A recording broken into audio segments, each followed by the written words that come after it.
Čaká vás operácia, hospitalizácia alebo vyšetrenie? A neviete, ako dlho budete čakať? Začali ste zháňať známych a vybavovať si skorší termín? Dnes sa na Slovensku čakacie listiny vedú len pre 1% všetkých hospitalizácií a ostatné sú bez pravidiel. To stavia pacienta do role prosebníka, chodí od dverí k dverám, je vo veľkej neistote a je stratený v systéme, ktorý nefunguje.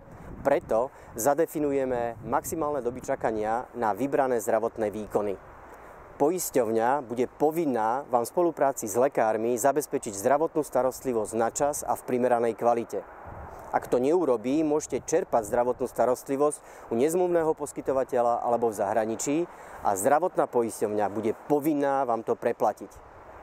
Zdravotná poisťovňa, ktorá nezabezpečí svojim poistencom zdravotnú starostlivosť na čas a v primeranej kvalite, nebude môcť tvoriť zisk.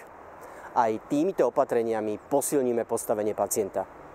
Voľte KDH a krúžkujte číslo 11.